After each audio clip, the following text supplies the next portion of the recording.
Hello again, it's me, Sean from Drowning Sound. Welcome to the latest episode of our podcast. Thank you for sticking around if you've listened to the previous episodes. If you've not, welcome.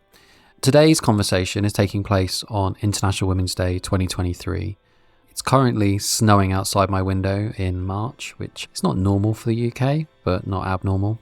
This is not going to be a conversation about climate change, but this is a conversation about change.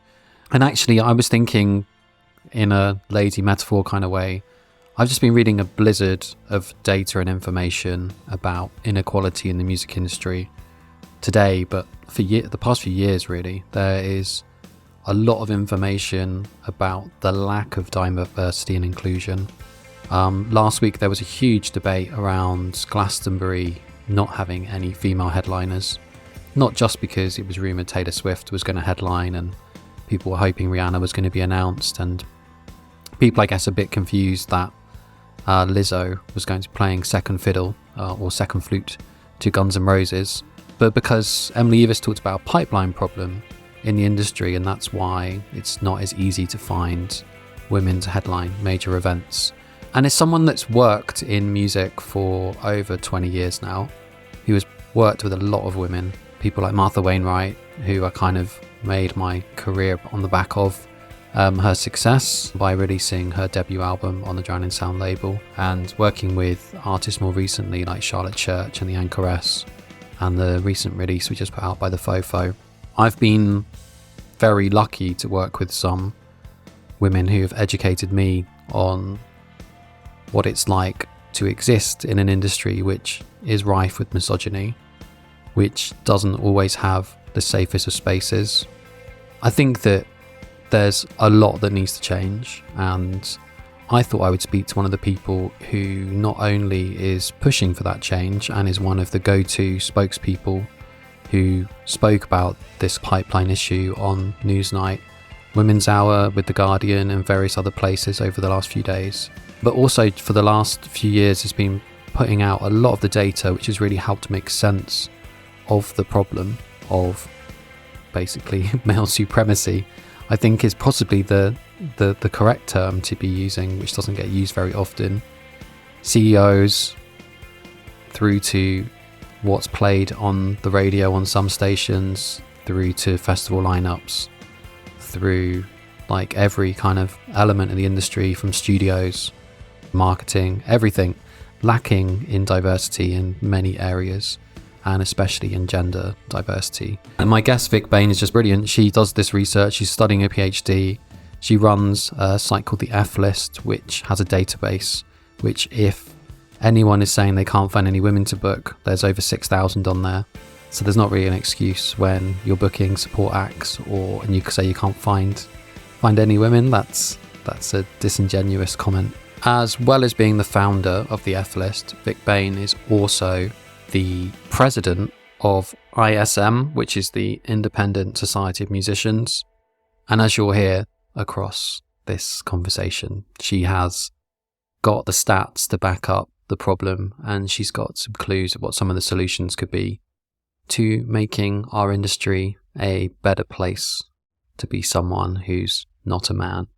This is not going to be the last time we cover a topic that's this big and so important for the industry. I should mention that there is some mention of sexual assault very briefly and not graphically in this episode, just so it doesn't take anyone by surprise. And yeah, so it's not going to be a big element of the conversation, but it's just something we touch upon at one point. Let's get into it.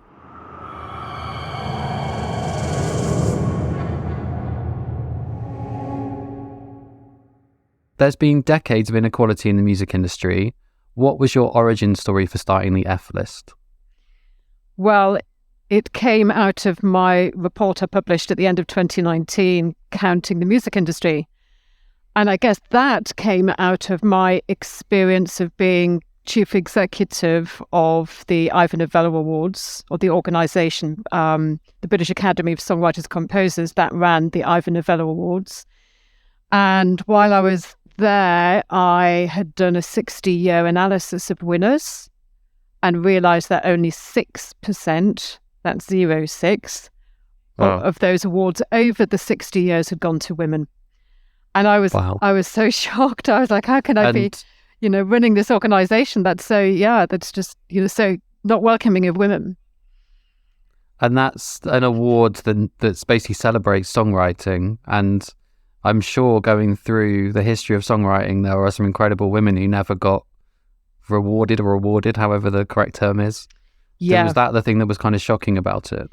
Yes, that women had been so excluded from being honoured in that way. And, looking through decade by decade and realising that in the 1960s, out of 135 awards, only one for a co-write had gone to a woman in the whole of the 1960s.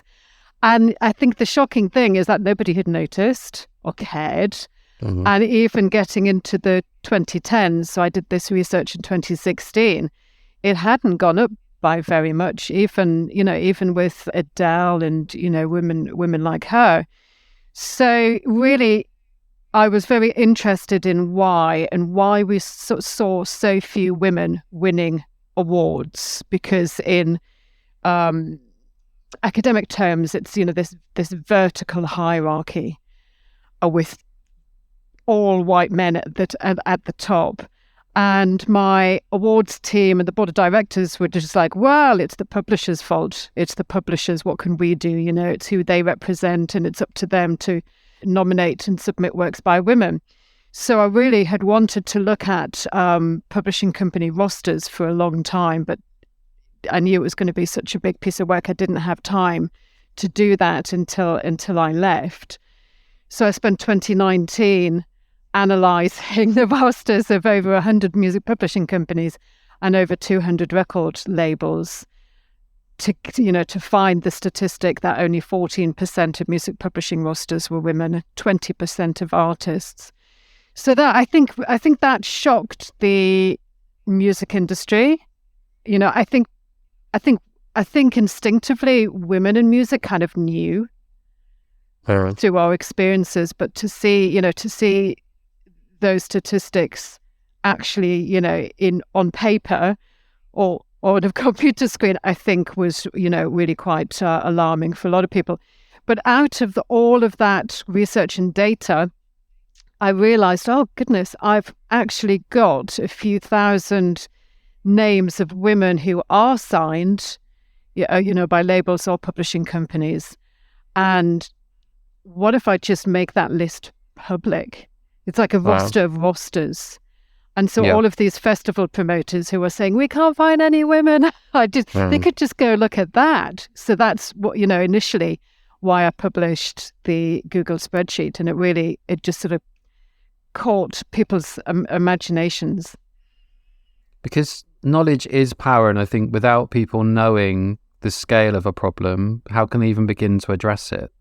It seemed odd that you were left to find this statistic on your own, that publishers weren't looking at their own rosters the statistic around music production is the one that always gets me. It's 2% of people that work in studios are women, which I think I've had a very warped view of that, having worked with a lot of women that work in studios and working with people like Flood, who brought through Catherine Marks, and there's always women working in the Moloko studios, and they've been really great at kind of bringing more inclusion into the studio space.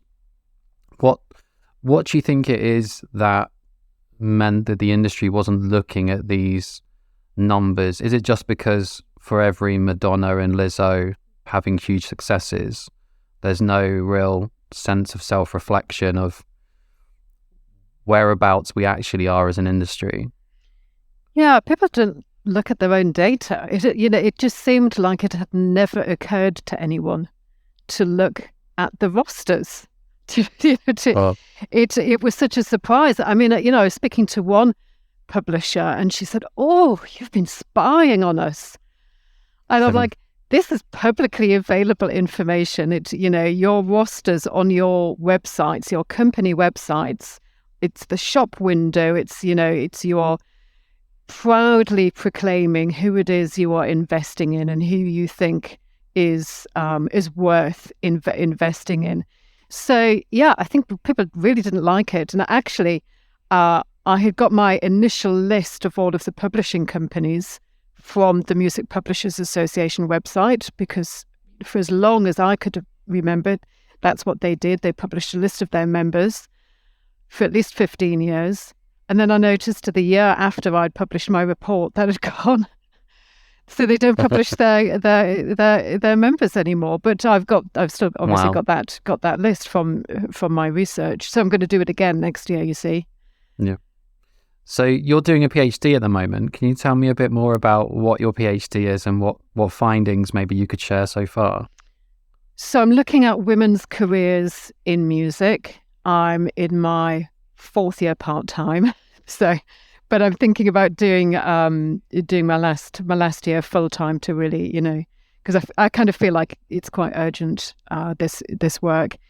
So the findings are really interesting. I'm most of the way through my interview data collection now. I've spoken to nearly 40 women. I think I'm going to speak to about 50 women in different career stages, but I would say that at least half of them have been very successful. Either they've performed or written #1 songs, or won various awards in different genres of music, and women in the business side as well who are CEOs or very, very senior executives. And it's fascinating because what I hear from people in the industry are things like, well, women aren't as successful, or they're not, participating as much because then they're not as good at music as men. They're not as ambitious. They don't participate in education as much. They don't like playing guitars. They don't like playing in bands with each other. They don't like music technology. This whole list of let's blame the women. And that's what I get told a lot. And yet what's coming out of my interviews are, it's quite shocking, to be honest. And, and I've had my own experiences in music. I think every woman has. But when you're speaking after woman after woman after woman after woman, who, all of these women who've been successful, to some degree or other, and yet what they've had to put up with to survive in music is quite astonishing. So for me, it's been a real emotional roller coaster, just having to hold that space, and be in wonder actually at just how tough and resilient these some of these women have been, because there's an awful lot of sexual harassment and discrimination to varying degrees. Everything from a touch, an inappropriate touch or an inappropriate comment, to rape, and I've heard everything in between, and a lot of financial discrimination. We don't have any transparency whatsoever on for musicians, because they are self-employed. So there's no pay gap reporting when it comes to record labels or music publishing companies. But I've heard of women who they're playing in bands, successful bands, and they receive less money than the guys in the same band. They receive, they're on a poorer record deal. They don't get royalties, or they have their royalties taken away. The splits will be detrimental to them, no matter how hard they negotiate. So these sort of two key areas, this sexual discrimination and financial discrimination, are the two things which are coming through in almost every interview. And I have to say, in all of the interviews are totally confidential, so I will never on my deathbed say any of the names. But I think what's important is that these women want to tell their story to somebody.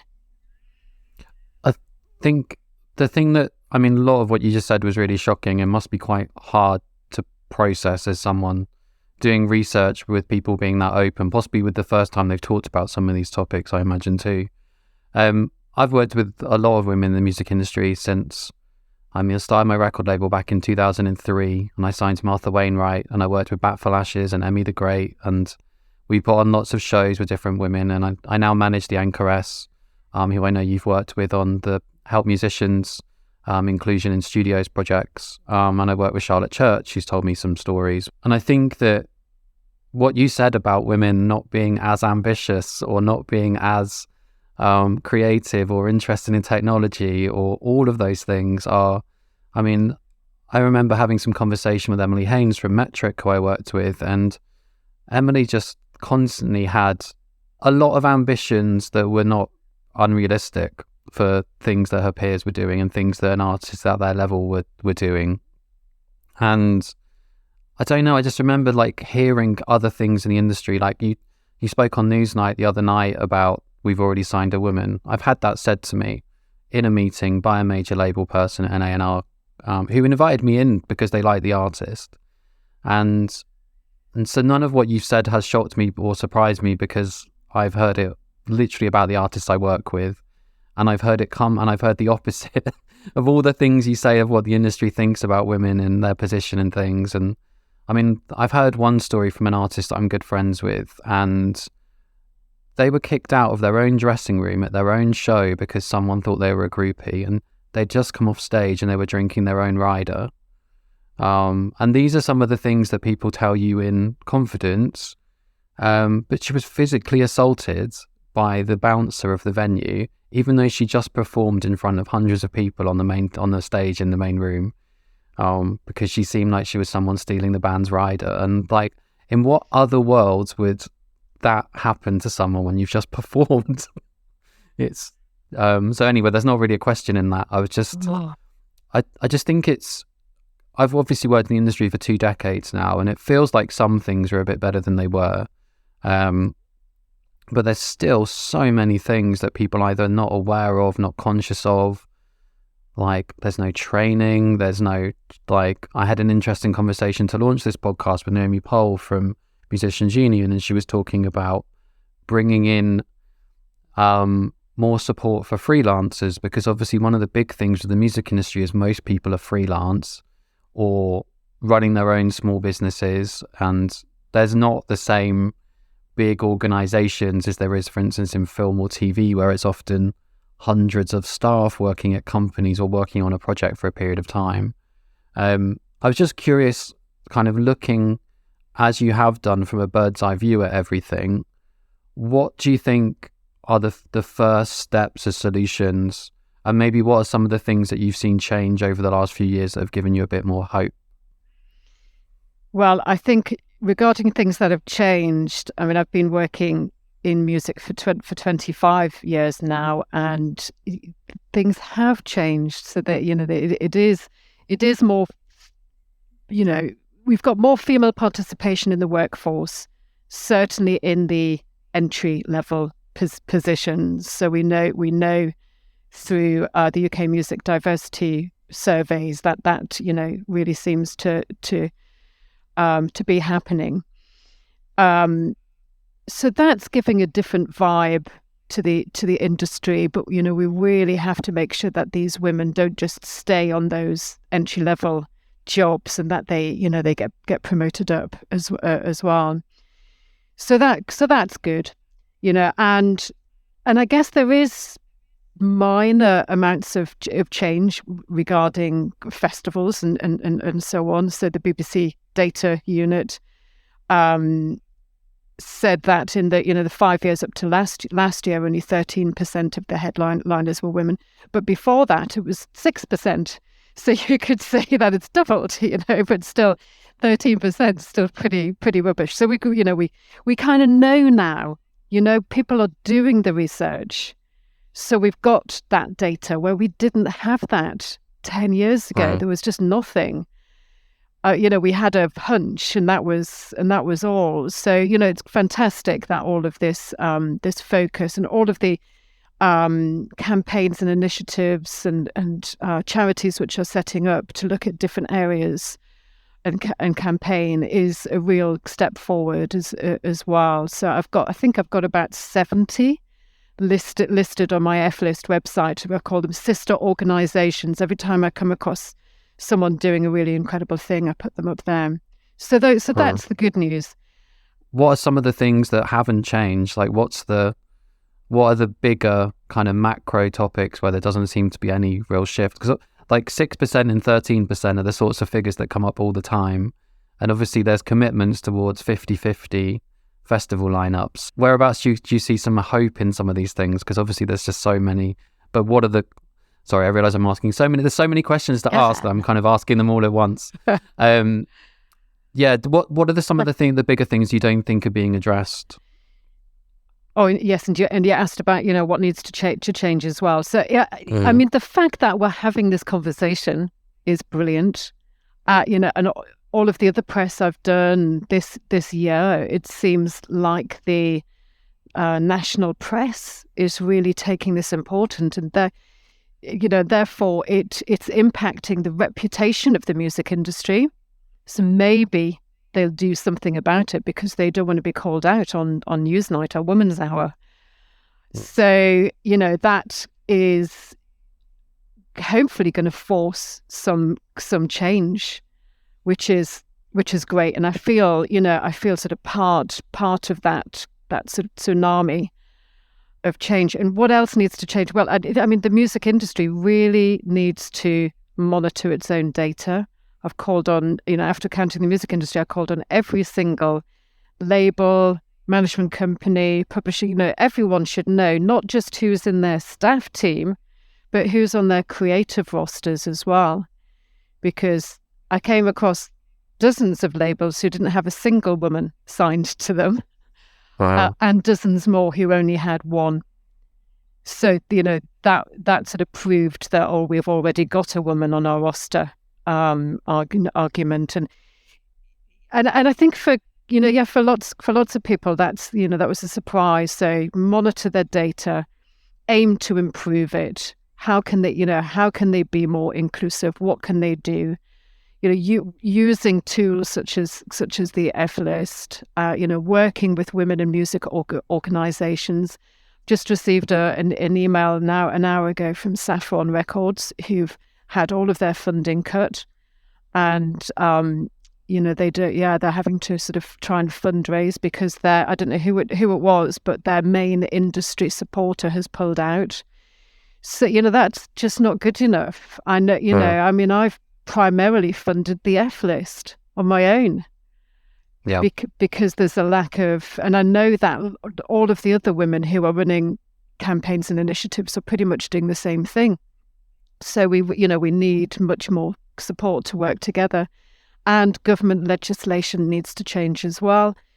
There needs to be a strengthening and a redefining in certain aspects of the Equality Act, so to cover freelance workers, to specifically cover creative freelance workers, so that we have the same sorts of protections to protect us from sexual discrimination and harassment that employed people do. Because yes, the percentages of freelance musicians is absolutely extraordinary, and there's just no protection at all. So it in legal terms, unless it's a criminal act, and then you're on a whole other different pathway, which unfortunately also seems to be ignored by our legal system as well.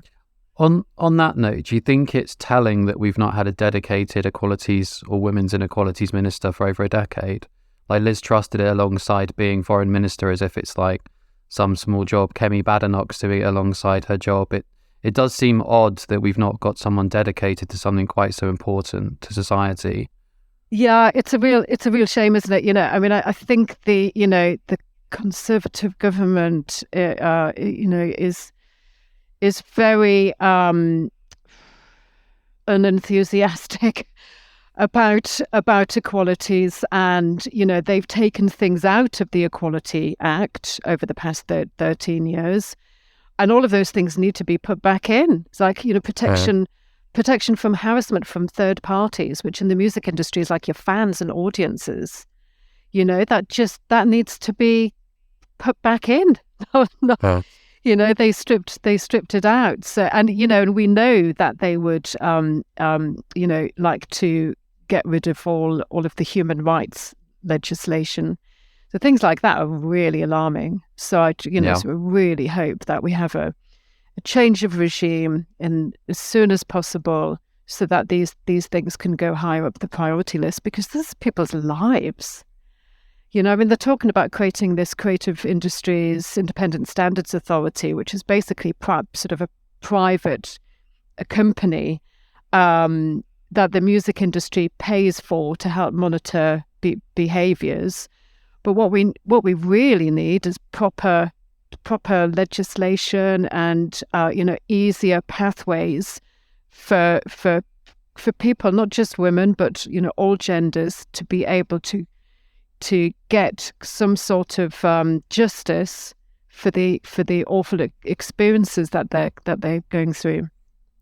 So on that note, like you've been popped up on Newsnight and Women's Hour talking about the comments that Emily Ivors made about there being a pipeline problem in the music industry.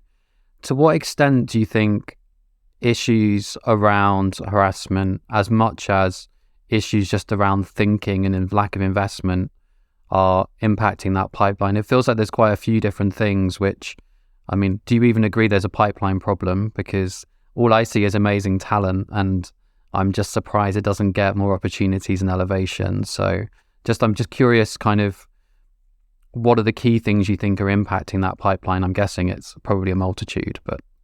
Yeah, I mean, and in Counting the Music Industry report, I did say it is a pipeline. It is the record labels. Well, they brand themselves as being the research and development engine of the music industry. That's what they're really proud of.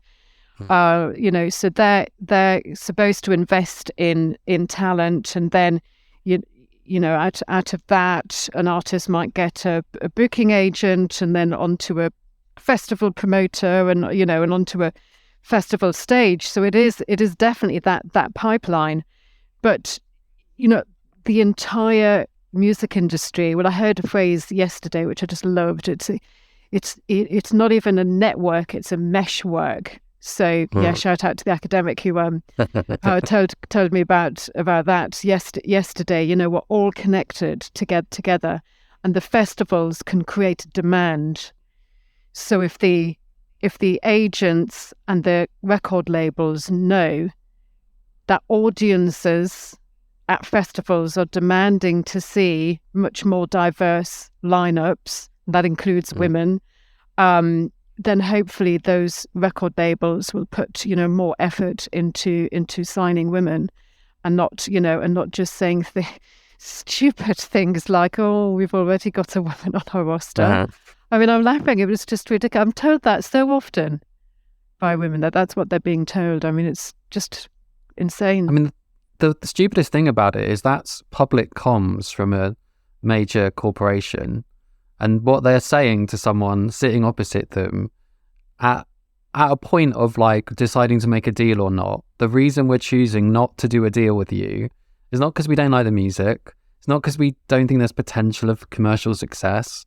It's because we've got a quota and we've already fulfilled it. I don't know. I was so insulted, and it's kind of stuck with me as being one of the stupidest things I've ever heard anyone in the industry say. It's like, why bring me in for a meeting then if you've already fulfilled your quota? It's like a waste of everyone's time.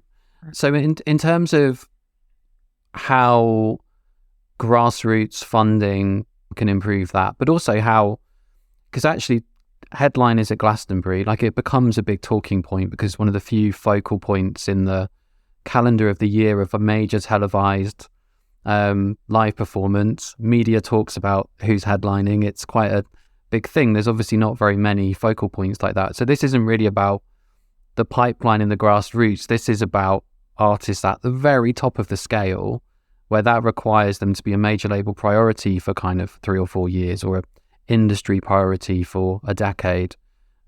Because very few of the artists that gets that level of headlining a festival, does that come from them getting paid more than their van hire to open a festival. It comes from kind of the entire ecosystem, the industry, being able to turn artists into crossover successes. So whereabouts in amongst all of this is the money either not coming in or not being understood that its value and importance? Because I think the grassroots, I can definitely see there's huge issues, and obviously venues closing and all the other things that are impacting kind of right at the grassroots. As a manager, there's no real like pots of money from different parts of the industry you can dip into. The artists can, but as the person that works with them, it's very difficult to kind of find that support. So there's no incentive to work with women over men in that scenario. If you were being lazy and you were only incentivized by the money rather than the potential of working with someone who's incredible. Whereabouts would you say like the bigger kind of pain points are and the most kind of investments required? Well, I think for female musicians, it's that time in their early to mid 20s. It's that they might just have finished their degree and they're kind of wondering, so where I've seen the biggest drop in participation is that age. And that's why I got looking at university data, because I kind of wanted to understand. When I was told that, women and girls don't participate in music education as much as boys and young men, I thought, is that true? Is that true? So I got, the huge amount of data from the Higher Education Statistics Authority, an NGA, and analysed 5 years of data, and 44%, and it's going up slowly every year, but 44% of students, 125,000 students, this is a big data set up to 2018, were women. So yeah, slightly less than men. Actually, for music performance, it's even higher than that. I think it's 46%, so nearly half. And yet, the Office of National Statistics data shows that only a quarter of working professional musicians whose income is mainly derived from music, quarter are men, and only 20% of signed artists are women. So there's that drop from, 46% of music performance students down to 20% of signed artists. That's a massive drop. And that happens in their 20s. So there's things going on there, which is what I'm really trying to, establish in my PhD research. And you work with ISM, so I'm assuming across some of that, you can see the data around classical music, because I'm assuming if there's that many people studying performance and music, a lot of them are going to go into orchestras and various paid jobs there. Like, is the same kind of drop off?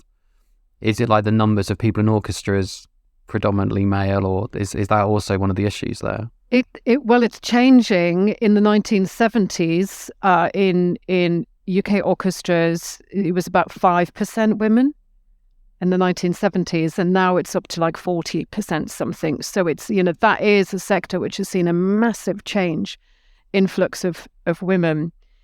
And unfortunately, paid orchestral positions are becoming rarer and rarer, and we've just had notice that their funding is being cut. So hundreds more musicians are going to be made redundant, which is an absolute tragedy.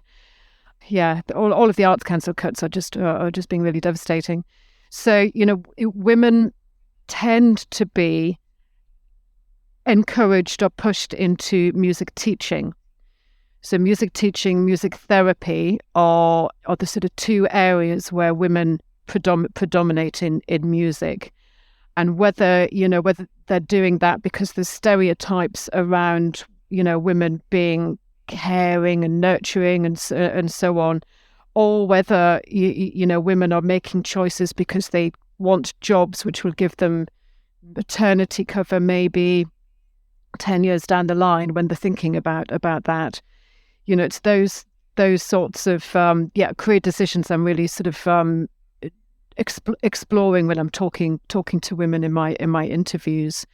having a precarious life as a freelance musician, and it's more precarious for women because women are not paid enough to survive. So, it's these sorts of factors. So, and if you can't get signed and you can't get invested in, you can't get support in your 20s, that's it. You go off and do something else. And I'm just curious, when you're looking at this data, are fewer artists being signed now than ever before? That feels like, there's a lot more music being released than ever before, but I'm not sure if as many artists are being signed. Is that something you've noticed in the data at all? Well, I've not looked at numbers in that way, but I am aware that around the peak of the recorded music industry turnover was about the year 2000, wasn't it? It was worth, the industry was worth internationally about $30 billion. And then within 5 years, that had halved because of piracy. So, I sort of lived through all that, and you were, starting to work in music at just that point. So I was aware that, everyone was battening up the hatches and not signing and not investing in anywhere near as many artists. But however, the fact remains that 80% of the artists that they are investing in are men. So it seems to, whether that was always the case or not, I don't know, because nobody had done that sort of analysis in 20 years ago. With different parts, because obviously you look at both musicians and people working in the industry, are there any parts of the industry which are far more dominated by women? Like, for instance, music supervision, I feel like is a role that, I'm not sure if I'm right, but it feels like there's a lot more women working in.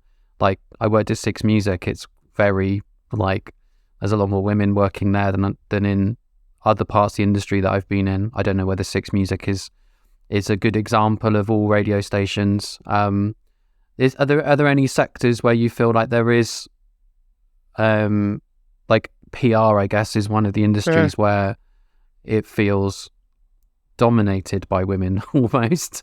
There aren't many. It's the PR girl becomes one of those roles in the industry where, there's different PR people I've known over the years, obviously having dealt with lots of them. I was talking to someone the other day, and she's now the music supervisor of Bridgerton in The Crown, and that's quite a far cry from poking CDRs in my hand and asking me if we could write about stuff.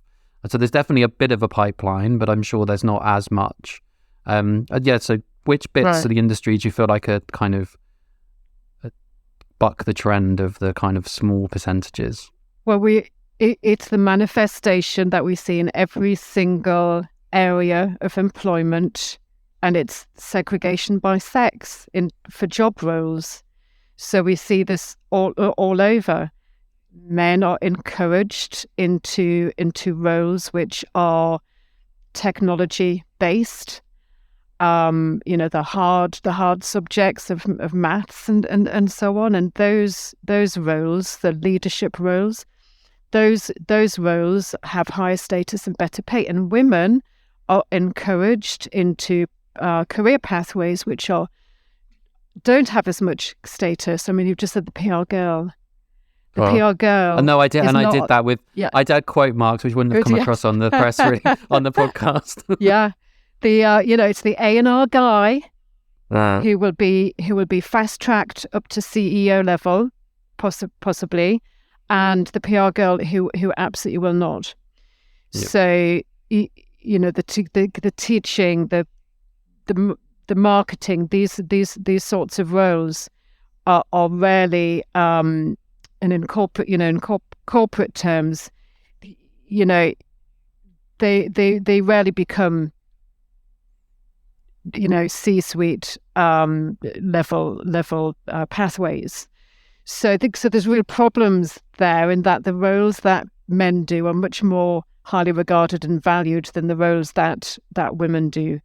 So yes, we've got to be aware of that and call it out, and question, well, why are HR, for instance, is very female dominated, but often around boardrooms, the director of HR won't be around the boardroom because it's considered lesser than the director of finance or technology. So we see behaviors and patterns like that. So that's why we really have to ensure that women are encouraged to go into whatever pathway they want to, because otherwise we're restricting the options that the choices that they can make. So I think we've covered a lot of the problems. So let's talk about a bit more about around the solutions. If you had unlimited budget, time and resource, what initiatives would you upscale or launch? Well, I'd make massive improvements to my FS directory, which I just keep, running, ticking along on a shoestring. And there's loads of improvements I'd like to do to the website in terms of search functionality and making it, much easier and quicker for festival promoters and whoever to use. And because there's 6,000 women in there now, so there needs to be better filtering. So I'd love more of that. Then there's loads of different schemes. We want to do a career development program for female musicians, and I've tried to get funding from various places and haven't been successful yet. So I could do with some money to run that. And then all of the other women in music initiatives who are really struggling, to do studio projects, to do record labels, to do festivals which prioritize female gender expansive talent. So I could spend that money so quick. You would have no problem. No problem. Give me £1 million right now, and I could do a lot with that. I could really help transform the industry if I was given an unlimited budget. And like one of the things I was thinking about was around the behavioral science around a lot of these men with their kind of heads in the sand, like the kinds of, like there was a comment, I think it was the guy that books Isle of Wight the other year, made just like this really like felt like a comment from the 70s about the kind of the lack of gender kind of parity on the lineup. And I just wonder whether there's like, is there something with the kind of the way in which the industry is set up that it doesn't understand, like you said, those kind of criticisms? Is there something that needs to change philosophically in the industry, do you think? Like around, like, is there enough data around how much money women make for the industry? Is there enough data around, like, I mean, it's pretty obvious when Adele is probably like making, and Taylor Swift, and like in terms of capitalism, it feels like the argument's being made quite definitively. Is there something that needs to change in the kind of mindset of men in the industry, especially? Well, I think it's just, and it goes out to the wider society as well. A lot of men who've had a lot of privilege do not realize that we still live in a patriarchal society. And I've often been told, what are you complaining about? You have equality. You've had the vote for 100 years. We don't need feminism anymore because it's here. And they seem resistant to the actual statistics and the fact that we still have problems. So am I going to be able to change the hearts and minds of people like that? Probably not. So I think they're just going to have to go, aren't they? They're just going to have to retire to their golf courses, and let new talent, let all of these women who've sort of flooded into the industry, rise up, and then we'll see some change. It's like that quote: when you've been used to privilege, equality feels like oppression. And I in one of these questions, I kind of half wrote about whether the 50-50 pledge has antagonized some men in the industry, because it's kind of pointed out a shortcoming in their kind of thinking and you hear things like Tucker Carlson railing against great replacement theory as if like men are being kind of kicked out of society when actually all anyone's asking for is a bit more balance in the world. I'm just kind of like some of the things that you do around diversity and inclusion, like what can more men in the industry be doing on an everyday level that's going to improve right from the very basics to the very top? What are some of the things that you would suggest? Well, I do have to say that there are incredible male allies out there. So another thing which is emerging from my interviews, in fact, is that for most women, they have had or experienced a male ally being a mentor, a sponsor, or just one important conversation. And that's really heartening. And I've experienced that. I've definitely experienced that in my career, because, you know, if you're in an industry or a sector which is majoritively men, you know, who's going to be around to help? So there are enlightened guys out there, and, you know, big hurrah for all of them. But we need more.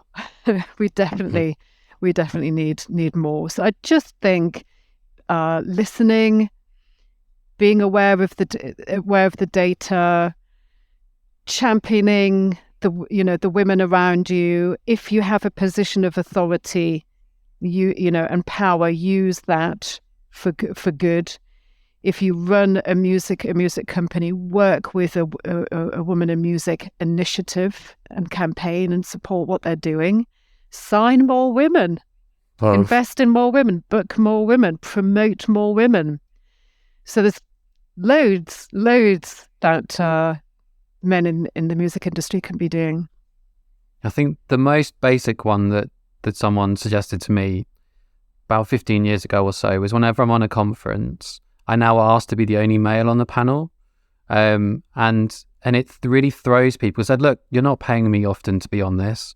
It's like, there are plenty of amazing women that can talk on this topic. And if you can't find 3 women to talk about marketing and music, or like just book someone else. And it's been quite interesting. Like, and I've actually been told, we couldn't find anyone. And I was like, okay, well, I won't be on the panel then. Like, and it's things like, I think before the F list, I think I saw like a database of women in the industry that you can book for your conference. And I think those are the kinds of initiatives which, like, just stepping aside, like amplifying what different organizations are doing. Like, there's really simple things, I think, that's, I don't know, like I think I'm in a very different position of looking at the way the industry is. Like, I've been spoiled. I've worked with some of the best women in the industry, and I can't understand the ideology that exists. I think I've taken up loads of your time, and I think we've talked about tons and tons of things. I could probably talk to you for another 2 hours.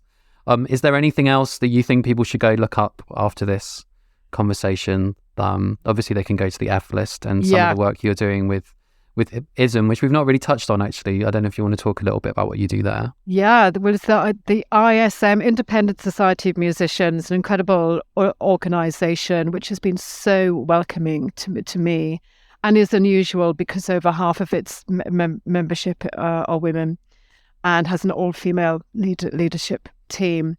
So we do wider campaigning on behalf of musicians. You know, we sort of do work around education and Brexit and royalty income and so on, as well as, well, last year I worked with one of the researchers on the team, Dr. Catherine Williams, and we produced a second report, Dignity at Work, looking at discrimination and harassment in the music industry. So yeah, I do tons of stuff with them. It's a great honour. But so encourage people to look at that website, especially if they're a musician. And join, you know, very reasonably priced to get really good legal support and advice and what have you. And also all of the female and gender expansive musicians who are listening in to please create a free listing on the F-list music directory, and then you sort of tap into everything we have to offer there as well. Well, thank you for your time, and I look forward to inviting you back as Dr. Vick Bain when your PhD is published to talk about your research.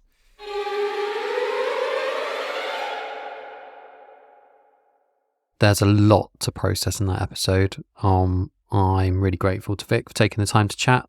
It felt like I learned a few things that I really wasn't aware of, and I hope you did too. If you enjoyed this episode, please consider dropping it in a WhatsApp chat with your friend or DMing it to someone on Twitter that you think might be interested. We find that these episodes are spreading to people in interesting ways, and I've had some really lovely feedback so far, so thank you so much for all of that. I'm definitely going to carry on this conversation. I've got some people in mind to speak to, so I'd be really curious if there's any guests you think would be interesting to talk on the topic of not just misogyny in the music industry and Me Too, but people really working on solutions that are improving things. And also, where are the men in these conversations? I've got someone lined up who's been doing some interesting research. There's obviously a lot more happening in the industry right now to try and make everything more inclusive. But yeah, let's be the change we want to see. Thank you for listening. Speak to you soon.